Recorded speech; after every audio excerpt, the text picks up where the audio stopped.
Hey everybody, I'm Quinn. I'm Scott, and it's time for the Almost Friday show for June 30th, 2011. Quick shout out, Happy Canada Day tomorrow, a couple days ago. Depending on when you're watching this. Yeah, to all the Canadians in the audience. We'll be partying it up tomorrow. So. And last year, our Canada Day episode was us just with Dave being drunk. And we had a beaver jack. Because the show was supposed to be on Canada Day. This year you luck out and get a whole show. Yeah, because it's not Canada Day Canada is Day. tomorrow. Yeah. So, lucky for you. Indeed. Yeah. And off the press this week, if you haven't played WoW yet, now you can, and it won't cost you very much. For free. Yes, interesting. So I'll tell you the details because there is an asterisk on that. Not completely free. They still want your money. Dave's talking about two number 5s this week, Ultimate X and FF. Stay tuned for those reviews. In Tech Insight, we're talking about WebOS on Samsung. Or maybe other phones. Apparently HP's come to this whole, maybe we can make a lot of money with this. And we're going to try to talk about Google Plus One. Try, because we don't really fully But we are not we're not cool enough to be in the beta. yet, unfortunately. So we're kind of talking from the outside looking in, but we'll see what we can do. In science, Sean's talking about robots that can build things, which I was fairly certain we already had. I thought that was the Industrial Revolution. Yeah. I I guess he's got something interesting to say. Robots that build other... No, that still exists. Does it, Robots though? that build humans. That's not right. If it's that, I'm out. I want no part of that. Then in Behind the Lens, we're talking about a couple new Olympus announcements, and we've got the Sony FS100 here for you to look at. Which is pretty awesome. Yeah, we were pretty excited. So review on that later. And without further ado, it's time for Off the Press.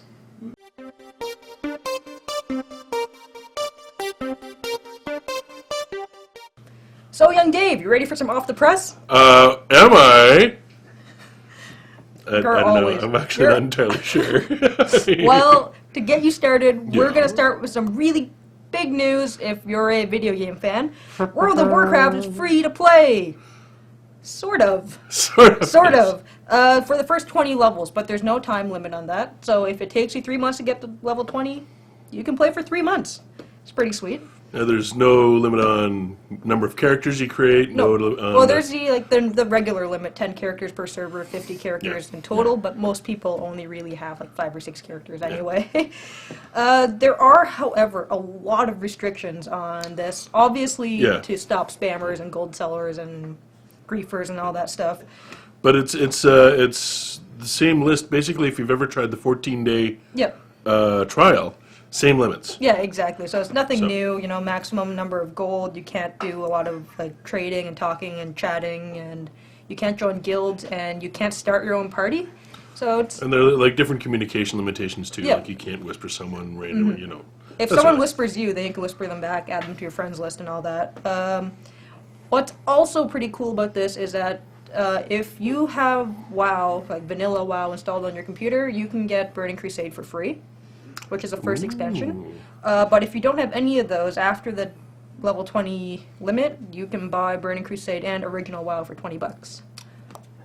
It's a pretty sweet deal. That is a really good deal. Yeah. I mean, I spent an arseload of stuff on it, but that was because I wanted the art books and what have you. Yeah. So, I mean, I didn't have to spend all that much. Yeah. But if you spend even the bare minimum, $20 is still Now, 20 pretty bucks nice. pretty much gets you to level 70. You can still see a lot of the new Cataclysm content, like what they've revamped the old world, so you can still get all of that content. The only thing you're not getting is the stuff in Wrath of the Lich King and Cataclysm, so like the level 80 to 85 stuff. It's really good. If you haven't played it, I recommend it. Yeah. It's a really good way of getting a taste of it, Exactly. of getting a taste of the game. I would personally warn you from having been through the experience of the limitations. You have an automatic piece of mail, Yeah. which you cannot access on a trial version or this free one. Yeah. So don't get excited. Oh, I got a friend and they sent me mail. No, it's a kind of thing where it's from Blizzard. Blizzard. There are a lot of things. Focus on playing the game. Yeah. Do you enjoy playing the game? Do you enjoy the team play? That sort of thing. And the really cool thing about this is that once you get to level 20 on one of your characters, like, I don't know if I want to play a rogue. Reroll, make a new character. It's like, oh, I'm going to try out mage or something, and then you have a bunch of characters for when you actually start your account. You know what characters you want to really focus on and play and all that fun stuff. So we're moving on to not fun stuff. No. Torchwood is coming out in about a week and a half, 2 weeks-ish. I'm not entirely sure of the 9 date. days. 9 days, according to Scott. Thank you, Scott. But they will be different from the US and the UK versions. Yeah, different versions. Yeah. I get the feeling the US version is more sexy, and the UK version is more, story-oriented, which is kind of... Well, That's so bizarre. I never would have expected this to come from the... Oh, wait. Oh, yeah. What I'm concerned about is what's Canada getting? I couldn't find anything saying... I have a feeling Canada probably going to get what the US gets. I would assume as well. Who's screening it in Canada, though? Is it Sci-Fi? Probably Or Space. Space, I should say? Yeah. It would make the most sense, actually. They're pretty liberal with their... You know what would be awesome is if they had all of them. The whole thing would be like an hour and 10 minutes long. Yeah. Yeah. This would be a problem for people who download them, which you really shouldn't do because you should watch them legitimately. But if you're downloading them, how do you know which version you're getting? Would they not be... They would be labeled, but then it would be like, which one is canon? Because Jack said this in this episode, but he didn't really follow up on it in this episode. And so, this one, he totally did that guy. Yeah. And the alien. Yeah, and then in this And, episode, he only did the alien. So what's his yeah. relationship with this guy? Jeez, really? Yeah. Anyway, yeah. So yeah, I mean, like you said, it's kind of exciting, but kind of... Yeah, it's... Like, am I going to have to watch both? I probably won't watch both. I'll probably watch whichever one. Well, if they're good, right? Yeah. If they're good, If they're then I'll good, watch it, and then I might download the other one. Download the other I don't one, know. or just... There's probably going to be a lot of websites that will have comparisons of them, or the clips you missed, or all sorts of things. But it makes me wonder if the missing clips are just going to be, like, value-added DVD extras when the DVD comes out, like 6 months from now. Yeah. Like, get the entire uncut version or something, Director's unrated thingamajig. Director's blue. unrated. Oh my. Oh, John Barrowman's Oh involved in my. this. Oh my. All right, and moving on. And something kid-friendly, family-friendly, really exciting. So the trailer for the new Pixar movie dropped, I believe it was last Friday when Cars 2 came out. It's called Brave. It stars, guess from judging by the trailer, it stars a super ginger, who is a girl. So we actually have a female Which protagonist. is actually nice to see. Yeah. Which is nice to see, especially from Pixar.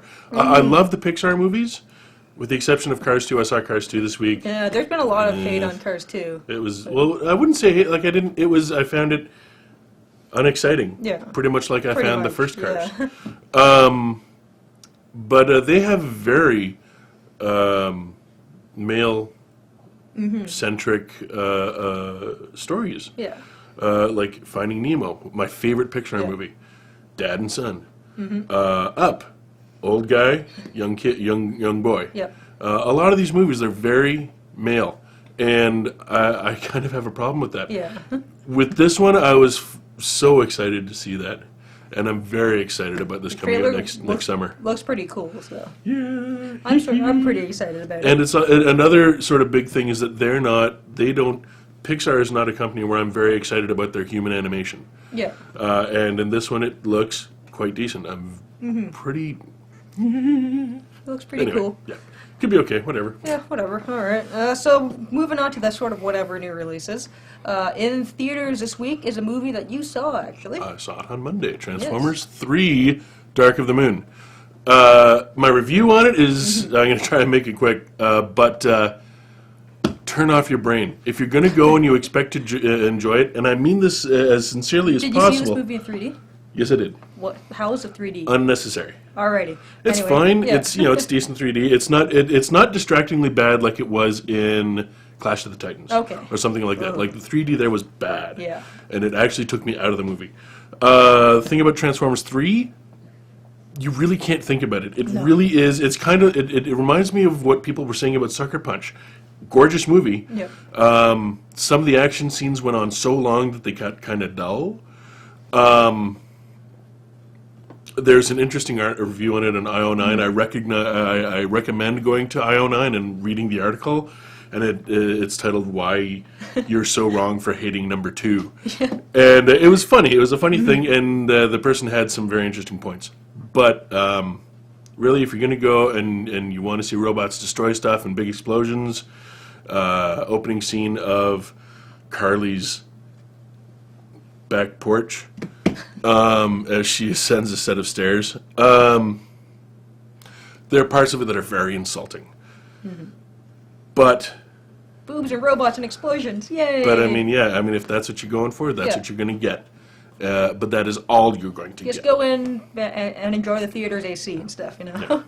So in DVD and Blu-ray this week, we've got Sucker Punch and Season of the Witch, starring Nicolas Cage.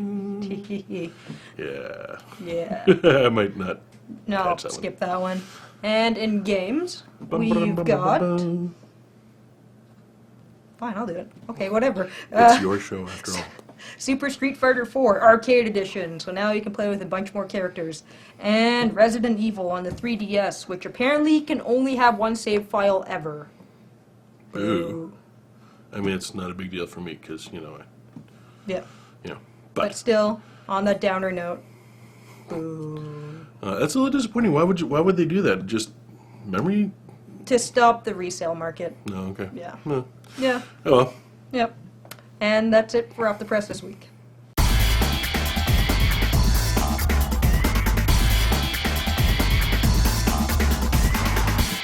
Hi everyone, welcome to another week of From the Gutters. This week we're going to be talking about two books, Ultimate X issue number 5 and FF number 5.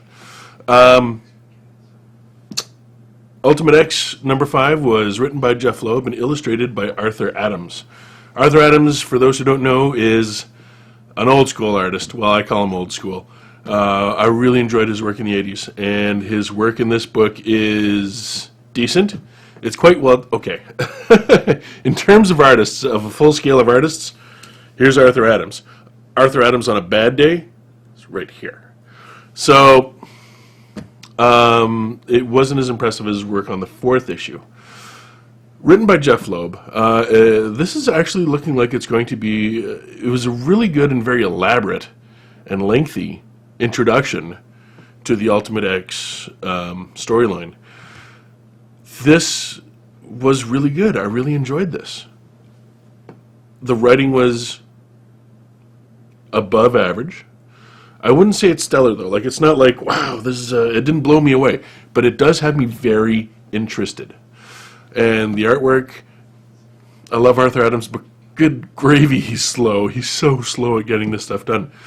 Ultimate X, what's going on is this is the aftermath of the Ultimatum. In the Ultimatum, they basically destroyed a huge part of, well, Manhattan got flooded.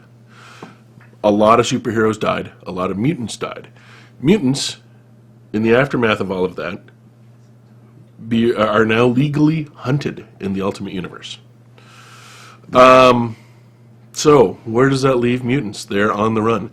But this group of sort of next generation mutants have gotten together and they've decided that, yes, you know what, we're still going to fight for those who can't fight for themselves. Mutant, superhero, human, we're in there. I would love to see a follow-up story to this. I love Arthur Adams so much, and I love seeing his artwork, but he's so slow, I don't want to see him on the book again. This book, all in all, I give it a B. I give it a B only because it took so long to come out. When the trade paperback comes out, I would likely give it a B plus or an A minus. I would say if you're going to read it, wait for the collection, wait for the soft cover. It'll be a nice affordable book, probably $14, $15 US. That's my recommendation. On to the next book, FF number 5. FF stands for Future Foundation. As we all know, Johnny Storm has died. And there's a new group. It's not the Fantastic Four anymore, although there are 4 people. We've got Susan Storm, Reed Richards, Ben, the Thing, and Spider-Man has joined up because Spider-Man's not in enough books yet. He's got a fancy new outfit, which is black and white, and it changes when he wants it to, when he thinks of it, which kind of reminds me of something, what was it? Oh yeah, the Symbiote, which eventually went on to be Venom. This is another book that written by Jonathan Hickman and illustrated by Barry Kitson. I almost forgot to include that. Jonathan Hickman's writing on this has been really good. I didn't enjoy his previous storyline, which is where Johnny died. But I'm really enjoying this story. Basically, a bunch of reads come from different dimensions and have shown up in the dimension that we all know and are familiar with. And they're doing whatever they have to get back to their worlds. That means probably destroying the Earth that we all know and love. So, what do you do? What's to be done? At the end of this book, that's a spoiler, I won't talk about, but something very interesting happens at the end of this book. What I'm a little afraid of, though, is this going to distract everything from the ultimate story point? Or is it just sort of a minor road bump in the storyline? Barry Kitson's artwork is functional, adequate. It wasn't bad. It wasn't distractingly bad, and it wasn't mind-blowingly gorgeous. It was adequate. Other than that, I'm very interested in seeing where the story goes. This book, I'm going to be giving this book a B+. It's in the 5th issue. Another issue will be coming out, and the story's probably going to show up in a trade paperback 3, 4, 5 months, maybe 4. If you haven't read Future Foundation, if you haven't read a Fantastic Four book in a while, I recommend this. Spider-Man's been written adequately, and he's filled in Johnny's shoes quite well, I think. It's good. If you're looking at a decent team book with an interesting premise, this is a good book for you. That's about it for me this week on From the Gutters. I will see you next week. I'm Dave.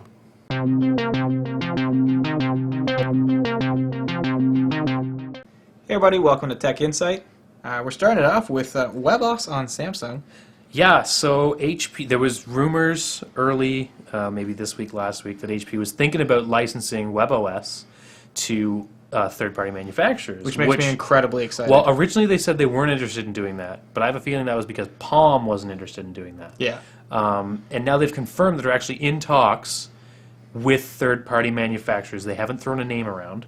Now, the rumor is Samsung's on the top of the list. Which would be a fantastic company to start having some. Well, the thing is, for. Samsung makes amazing Android phones and really nice Windows Phone 7 phones. Yeah. So why wouldn't they make a really good WebOS phone? And we've often talked about the one thing holding WebOS back has been the hardware. Yeah. Like the Pre 3 is a nice phone, but it's not as good as it could be at this point. But the operating system is great. Yeah, and the thing is, people are starting to recognize, I have a Samsung phone, Yes. and they're starting to brand the hardware and the software separately in a not confusing way like it used to be. Mm-hmm. So you don't have to go out there and say, this is an Android phone, and, people know what HTC is. People know that Samsung makes phones. So they could get some good brand push behind that.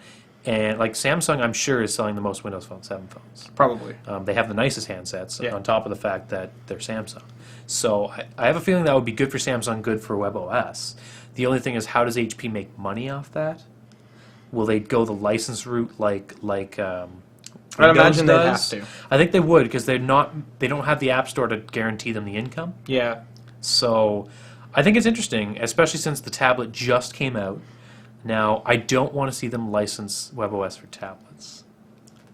How come? Because of the butchery that's gone on with Android tablets. Fair enough.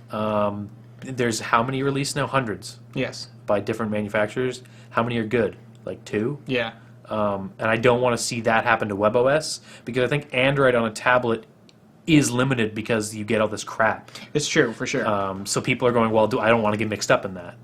Whereas if they can present something good, like we've got fairly positive reviews, I think, for a first attempt Yeah, on the HP of the touchpad, HP yeah. touchpad. So I think licensing for phones sounds awesome. Licensing for tablets, maybe not. Or if they are going to license for tablets, be selective. Or be very strict, like Windows did with their, you need these hardware specs. Yeah. Otherwise, down to the To these, guarantee a performance. Yeah, which, Windows even goes to the point where you need these 3 buttons Yeah. on your phone, kind of thing. So I think if they went that far, you'd have a good chance. I think if they take WebOS and do Windows Phone with their restrictions, the way they distributed it, I think that'd probably work well for HP. Hopefully. At the very least, it'd get WebOS out there, maybe attract some developers. Yeah, so I'm interested to see if this happens. Like I said, I've always wanted a WebOS handset, and I'd be even more interested if I could get some better hardware behind it as well. For sure. So RIM's in trouble. Yeah, so this has been really not unfolding. It's because RIM they had their latest earnings call, which was way below expected. There was a really funny newspaper comic that was talking about how the BlackBerry Playbook's flash capability allowed them to see their stocks plummet faster and more efficiently. Yeah, so the Playbook has sold more than I thought it would, but not anywhere near enough that RIM needed it to. And unfortunately, RIM has pretty much already said they're going to abandon the Playbook. Well, what they've said is there was talks for a 10-inch Playbook to complement the 7-inch, which I think would be a good move if you wanted to stay in the tablet business. For sure. They've officially scrapped the 10-inch. Yes. They're not ceasing production or support on the 7-inch as of right now, because I think they're doing not good sales, but not terrible sales. Yeah. So there's no point in scrapping. You've already developed it, right? But I don't know that you're going to see much further going for that Playbook in the near future. And they're really banking on putting all their eggs in a QNX, which is what is the nice interface on the Playbook, putting that onto BlackBerry phones. Yes, which they're touting as the superphone. They're working on a QNX superphone. Okay, but here's your problem. That's a year late. Yes. You know? Yeah, QNX is awesome. QNX is already in a bunch of stuff that you don't think it is. It's in cars a lot. It's in the Playbook. It's in like big digital signs and things like that. Yeah. So QNX is a really good base to build off of. And, you know, the Playbook looks really nice in terms of interface. You know, I think it's on par with Android and WebOS kind of thing. But there's no apps, you know, unless they go, here's 50,000 apps at launch, and, you know, the phones are inexpensive, and I can't. And they make some sort of revolutionary changes, so it's being like it's a BlackBerry Bold with QNX. Yeah, no, which wouldn't work. So, and to deepen the things that are going on RIM on top of layoffs, somebody who claims to be a high-level employee sent an open letter to RIM executives saying, "Look, this is what's wrong. The employees are unhappy because of the way that the company's being managed. You know, internally, we're having to make design decisions based on, well, we already have this partnership. We don't want to piss these people off. Yeah. And, you know, we already have the deal with this carrier, so if we change it too much, you know, we have to recertify or whatever." And things like that. And it was very, you know, none of the employees like putting out the same device 6-7 times. It's stifling creative development.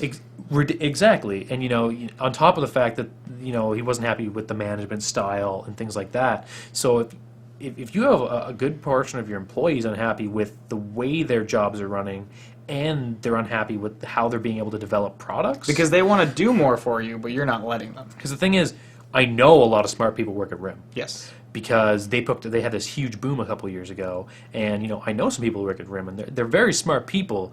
And the fact that these BlackBerries keep coming out of that company makes no sense. So it seems to be a top-down kind of problem. Yeah. And what happens when you have two CEOs. Yeah, well, I think that's one problem. I'm sure there's many more we don't know about. Yes. But perfect example, RIM posted a response online, openly, saying, well, we're not so sure this guy's even an employee, let alone a high-level one, because we don't think our employees would do that. Yeah. Like, well, maybe, maybe not. We don't know. It's all anonymous, right? But RIM said, look, we're really strong. We're going through this transition, they're calling it, to new developments and things like that. You know, we've got lots of money. We've got no debt. I'm like, yeah, but your sales are stopping. You know, your new product's a flunk. You got nothing to compete. Plus, on top of that, your management looks ridiculous for responding to this letter. And your employees aren't happy. Apparently. Yes. So I think RIM's going to be interesting to watch over the next little while. They're a Canadian company. I really want Canadian companies to be a player, because right now they're really not. Unfortunately, it's a bad representation of Canadian companies when we look at RIM, because so much is going wrong right now. That's the thing, and at the time, so much was going right. Yes. Like when they launched the BlackBerry, huge. Absolutely. You know, when they launched the It was something we could be Curve happy about. Hey, look, we're one of the, you know, top-grossing cell phone companies out there. Yeah, so I'd like to see them turn it around. I think there's a lot of things they need to do it. So we'll definitely watch the situation, because I don't want to see RIM tank just because they're, you know, the only Canadian player in the market. And Sure. You know, I wouldn't count on anyone new popping up. No. But it doesn't look good.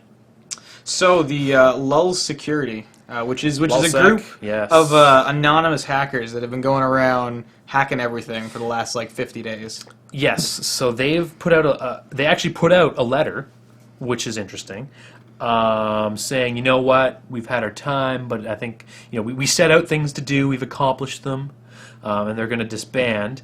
And with that letter, they released everything that they've accomplished over the last little while. So if you're worried about it, they released something like 65,000 passwords and email addresses to various services. If you go to Engadget or Gizmodo or something like that, you can do a search with just your email address and it'll tell you if you're in there or not. But I would do it because it's random forums and things like that. So it's worth looking into. But they released, all the data they've collected, they released. So interesting. Now, I don't think they're gone. I don't think these people have hung up, their coats and are done hacking. I've heard that they're kind of rejoining the anonymous, the hacker group mob. Yes. And kind of just continuing along that way, but they're not going to identify as Lulzsec anymore. It was interesting. It was interesting to see that 6 people, I think it was, that comprised, come out, and they in Europe they've tried to make arrests. They've actually arrested 2 people. They arrested the guy who moderates their IRC chat in England. Scotland Yard arrested him. And Lulzsec released a statement saying, "Ha, he's not a hacker. He runs our IRC." Poor guy. Yeah. Apparently. And then I was reading something, I'm not 100% sure, but they took in some other stuff related to Lulzsec or whatever, and it's all been in Europe. But, you're not going to catch these guys. No. Because clearly they showed the ability to do mass amounts of damage. Yeah, they got into government sites, they got into, all sorts of things. So it's one of those things where it's too bad these guys are all about hacking for the sake of hacking. Otherwise, someone would offer them a very high-paying job. Well, the guy who hacked the PSN, or the PlayStation 3, works for Facebook now. Yeah. So, they're Allegedly. Yes, true. They're very smart people. Obviously they're skilled. Whether you agree or not with what they did, they've done it. But they're kind of disbanding. So hopefully no more worrying about your data on a large scale like that. Anyway. For now. Who knows? They're still around. They're not dead. So, but they have disbanded officially, which is weird for a hacker group to do anything officially. But Lulzsec is gone. So, last in the segment is for today. We're talking about Google Plus because Google launched it this week. +1. Yeah, there'd been talk about this for a while. I remember hearing about it a while ago. It's basically, what I thought about it was the Facebook like button for everything. Yes. That's what I think that's what it began as. Yeah, it seems a little more integrated. And then they built a back end to it. Yeah, so you can have these circles of friends, which I thought was cool, and you can I haven't been able to use it. No, because it's beta only. It's beta only, and we haven't received invites. Which isn't surprising, really. We've asked for some. I have put both my Gmails in. Apparently, they've stopped granting invites as of this afternoon because of getting flooded. Yeah. The people who are in says it's interesting. I've heard it, a couple of the programmers that I follow that are doing iOS development and stuff have said that a lot of them find this is far more useful than what Facebook was. So most of them were I've used Google Plus more in 30 minutes than I have Facebook my entire life. Yeah. Which is kind of showing that this is probably a little bit more social central than it is. Hey, look, here's pictures of my puppy. Yeah, I think it has potential from what I've been hearing. I don't really want to talk about it too much without having used it. It's true. In terms of features and things like that, I don't think that's fair because I'm just going to make stuff up. But it looks really interesting. The only thing I've heard is if this integrated with X, I would use it 100% all the time and never go back to X. Yes. So, if I could pull in my Facebook contacts or if I could, post stuff to Twitter that I'm using on +1, then I would use it all the time and I'd only go to +1 kind of thing. But I don't know that integration is there yet. But it would be interesting to see it as a content scraper that brings in all of your stuff to one place but then manages the connections between those a lot better. And I think if anyone could do it, it would be Google. Well, they are very good at pulling in everything true. And keeping it in Google. Yeah. So hopefully Google's 4th try on social. Yeah. At least, they bought a couple social networks that failed. They started Buzz. They started, what was that other thing that sucked? Anyway. Wave. Yeah, good try. Hopefully, apparently +1's got much more positive reviews anyway at this point. Once we get in, we'll do a more comprehensive look at it for you. For sure. And that brings us to the end of Tech Insight for this week. It's kind of alive! Nah, it's still dead. Oh.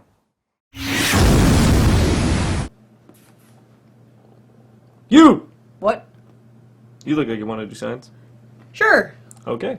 All right. So, kicking it off this week, we have robots again! Yay! I've given you 2 weeks of no science. That's no robots, no robotic arms, no cybernetic implants, no nothing. Except game reviews.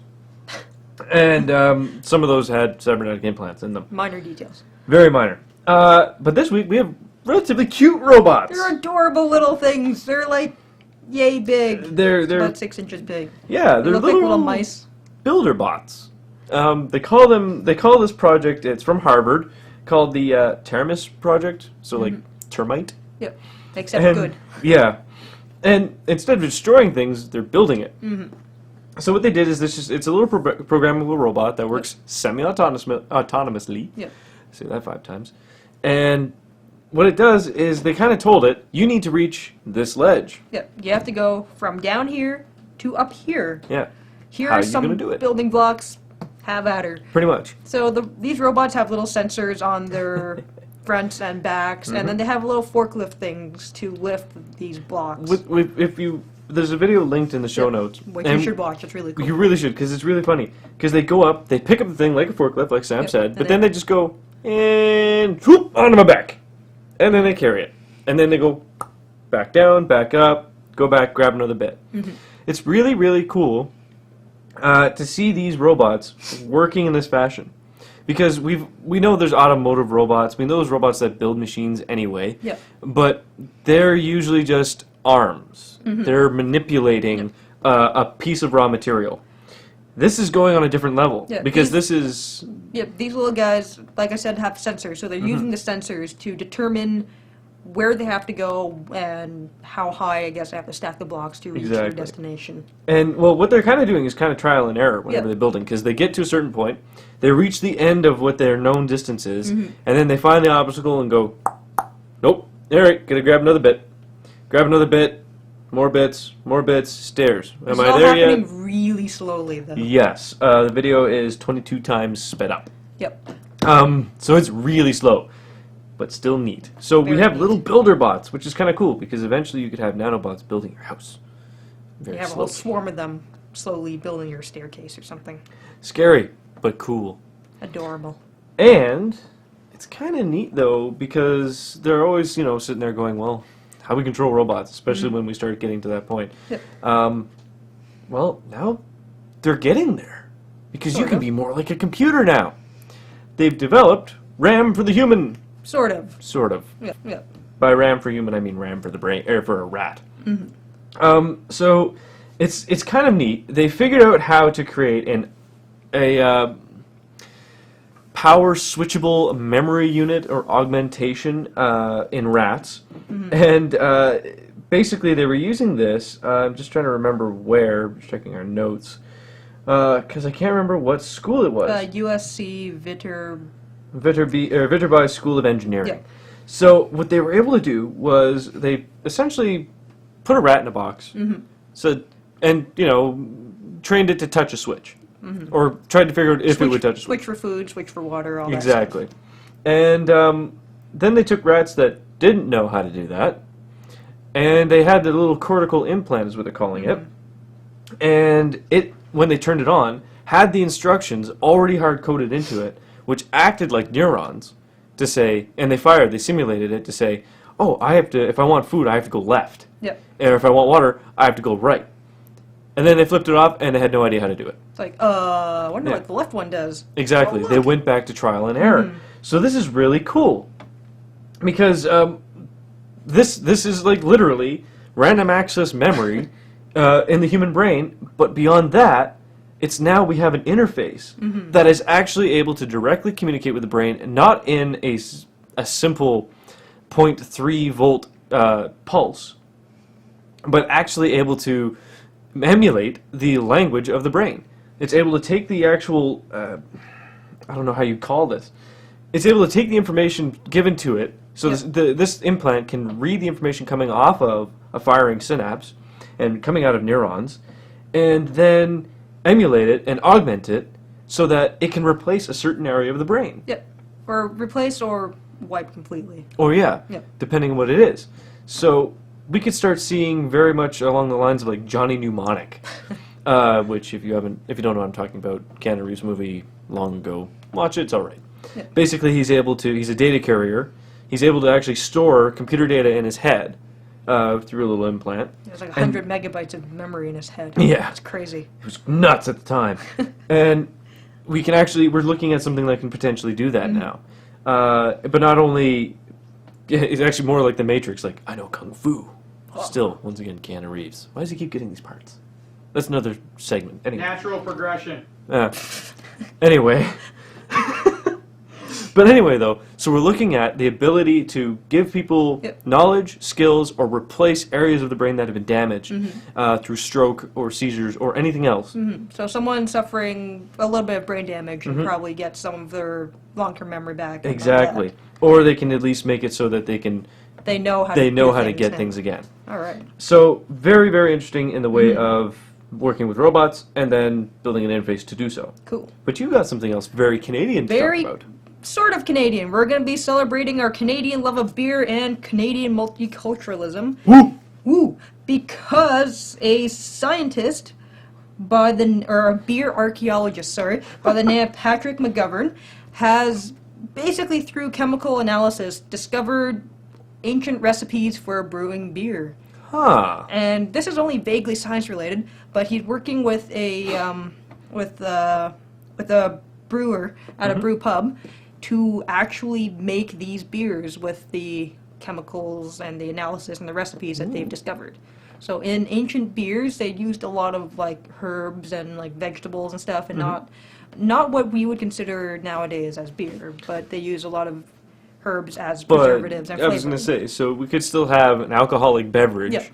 Because I've said that there are three things that humans have always done, and that is, other than procreation, there is somehow getting wasted on whatever's available.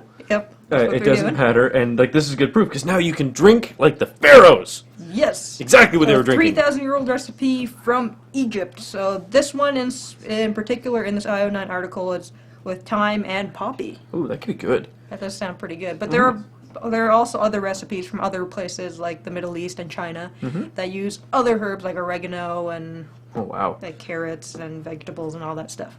So it could be some Really pretty interesting cool. beers that could start emerging. Not exactly your typical Canadian beer, but Canada Day beer. Sweet stuff.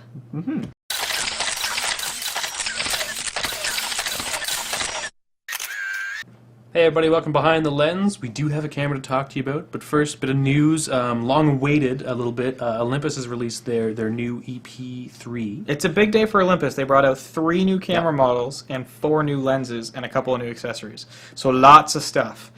First and foremost, they have the new EP3. Which is their top-end model. Now, what they're boasting about this guy is the first thing is all 3 models are now using a new 12-megapixel sensor that was, up until now, Olympus has been using sensors designed by somebody else just as general purpose. But this time, these sensors were designed and manufactured by Panasonic under Olympus specifications. Okay, so these are really built for the EP3 series. Yeah, so Olympus went in and they said, we wanted to do this, we wanted to do this, we want this to be high performance and everything like this. So they've really built a really good sensor, and the number one thing people are realizing is the color rendition is very accurate. So you're taking pictures of yellows and reds and all these kind of things, and they're keeping the right kind of saturation and the right kind of vibrancy. So people are really happy about the color rendition. Now, as it stands, we were all hoping for a little better high ISO, and it seems like up to 1600 ISO, they do really well, and then they kind of fall off the cliff at that point. It's boasting 12,800, but beyond 3,200, you're really unusable, which is kind of where most Micro Four Thirds are. So they are better than what they used to be, but they're still not as good as some mid-range SLRs at this point. And they've also added touchscreen to their cameras. Yeah, it's no LED touchscreen. And they've redesigned all their menu system, which I think is important because the menu system initially was very poorly designed, and the new one's much prettier looking and easier to navigate. So these are sort of things that have happened across the board with these new cameras. Now, it's good that they looked at it when they introduced a touchscreen, because some point and shoots I know were like, okay, we'll just add a touchscreen and leave the menu more or less the same, and you're like, you can't do that. Yeah, and that's kind of the problem with some of Panasonic's touchscreens, is that they're not really efficient as touchscreens. So the EP3 is boasting a 3-inch OLED 610,000K screen, so very high resolutions. Yeah. Well, I mean, higher than any of the other Micro Four Thirds at this point, and also OLED, which is very nice, and touchscreen based. And they have this new live guide mode where you can adjust colors and everything on the screen. It all works really well.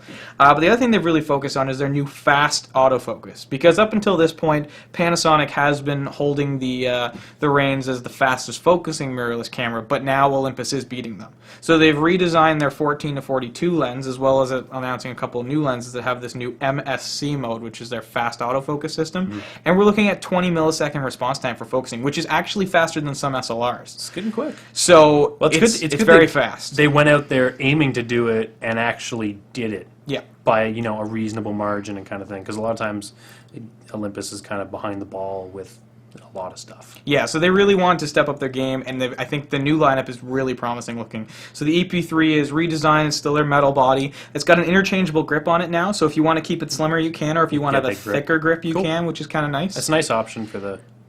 Yeah, and they've added a pop-up flash, which the EP3, or the 2-in-1 did not have, but the EPL2 did have. Now the EP3 has it. Cool. They also have the EPL3, which is they're touting as the EP Lite. Light, yes. Which has a tilt swivel screen, which is nice. It's a bit thinner. Loses the touch, right? No, it still has the touch, but it is an OLED and it's a slightly lower resolution. But it is still touch and it's tilt swivel, which is nice. And it's actually slightly faster frames per second than the EP3. Interesting. And I'm not sure why that is. It might have just worked out that way. Yeah, but it looks pretty nice. It's a little bit smaller. And then they've got the new EP Mini, or what is the... EPM it's EPM3? EPLM, something like that. So what's really cool about this is if you've looked at an XZ1, we reviewed that camera. It's basically an XZ1 with an interchangeable lens, so it's very small.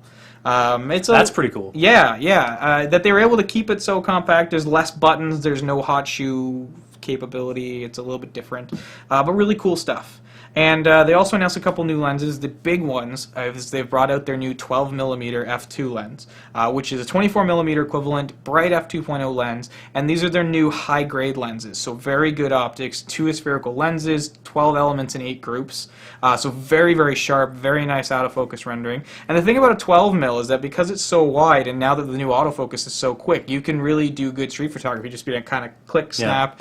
And the touch is really fast as well. So if you're holding it, you can touch anywhere, and then it's going to take a picture just like that.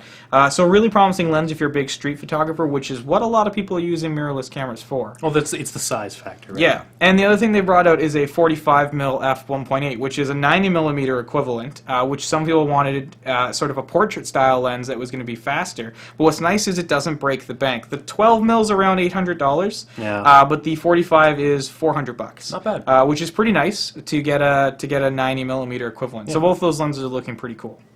So if you're thinking about picking up Olympus, wait, because this new stuff is definitely worth waiting for. Or even if you're looking in the mirrorless in general, it sounds pretty good. Yeah, if I didn't already own a GH2, I would probably pick up one of these guys. So let's talk about this guy, which is the Sony FS100. We talked about it when it was announced, and we've also talked about the AF100 from Panasonic, which is the other interchangeable lens video camera. Very similar market. So that is the important thing to realize about this camera, is that it's a camcorder, but it's a camcorder with an NEX mount on it, which allows you to take off your lens and add another. Now, the downside to having the NEX mount is that you've only got 4 lenses you can choose from right now, and none of them are overly spectacular.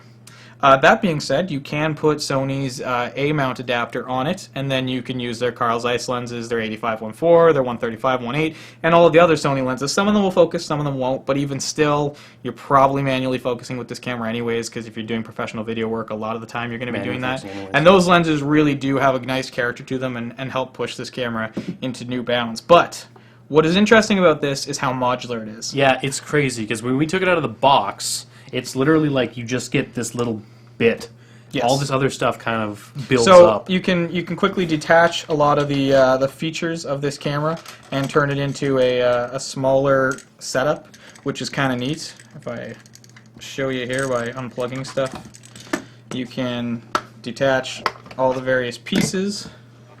And this guy also, I'm not going to undo this, but this undoes as well, and then you could also take the lens off. So the camera itself is actually just this box. It's quite, it's literally like a little box. And what's really cool is all the pieces are really well designed. They've got multiple mounting points to attach monitors or other lights. It's very easy to lock things down. They use a quick release system on a lot of their adjustments for being able to get at microphones and stuff like that. And it's not shoddy, you know. It looks actually It's well designed and it's very functional. So they've really thought out the idea that this is going after someone who would be thinking about a RED camera but doesn't have the cash to spend on it. But they do want that box that you can mount things to. They've got 1/4-20 threads up top here. You've got a 1/4-20 thread on the side, which is mounting this handle right now, which is also adjustable. You can go forwards and backwards with this guy, which is kind of neat. And you got your start-stop button. But you could take this off and mount something else to the sure, side. if it's on a rig or whatever. And then you've also got a whole slew of mount points at the bottom. So very easy to put into a camera rig with a cage or with follow focus systems or that kind of stuff. So let's talk a little bit about specifications on this guy. It is AVC HD, so we're looking at, on the whole, 24 megabits per second, which is comparable to what the AF100 is doing. But what this guy does do that the AF100 does not do is 1080 60p. Which is really awesome because Very nice, 1080 60p is sort of the prime area to shoot in right now because it's really nicely slowed down and it also has very clear sharpness to it. So if you're doing any kind of sports or action stuff, you're going to get a better picture. That's from what you want for sure. Yeah, so you've got multiple frame rates. You can do 1080 24, you can do 1080 30, you can do 1080 60. They've got overcrank mode as well where you can shoot in 24 but adjust your frame rate so it'll slow or speed things up, which is pretty cool. You've got a nice 3-inch touchscreen, which is also swivel.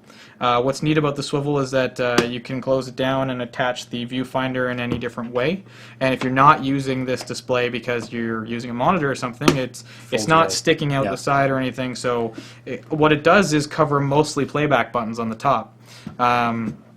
You've got your mic channel controls. This has 2 XLR inputs, but like most professional cameras, you've got full access to all your features on the side. So you've got your focus control, you've got iris peaking, zebras, all that kind of stuff. It runs on SD cards. They recommend class 4 or higher. Which is nice because I was reading that the previous Sony cameras of this level were on like their Sony cards. Yes, the S/X cards, which were good cards, but they are more expensive, so it is nice to be recording to SD. But what's cool about this is it's got a spot on the side here that you can detach this plate, and you can buy a 128 gig solid state drive from Sony that'll click right into place, and that'll get you 10 hours of full high definition recording. Which is fantastic. And that solid state drive is going to be really easy to work from because it's fast, so it's going to offload your computer quickly, and it's rugged format. So if you are using it, obviously SD memory is the same, but it's nice to have that ability.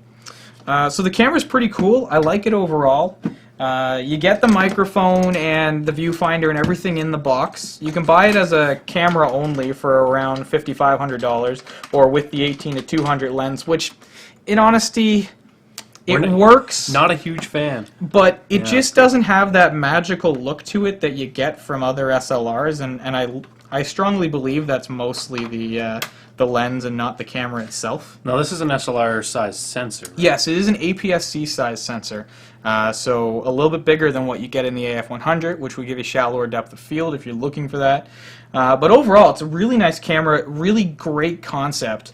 It looks big, but it's not. It's not heavy and either. It looks heavy, but it's not. No, it's not. Even with the 18-200 on there, it's perfectly manageable. Actually, a little more comfortable, I think, to shoot holding than and because you can adjust how the handle is and where the mounting points are, you can really optimize it for the way you're going to be using it. For sure, yeah. And I think I don't want to overstate how much it's awesome to have a decent quality mic included. For sure. Because do any other cameras? I can't really think of many. Sometimes they do. Depends on. Sony likes to put the shotgun mics in their camera setup, but you could of course use a standard shotgun if you wanted to in this holder. Being a sound guy, I would much rather have that come with my brand new camera than have those onboard 5.1 channel mics, which are never.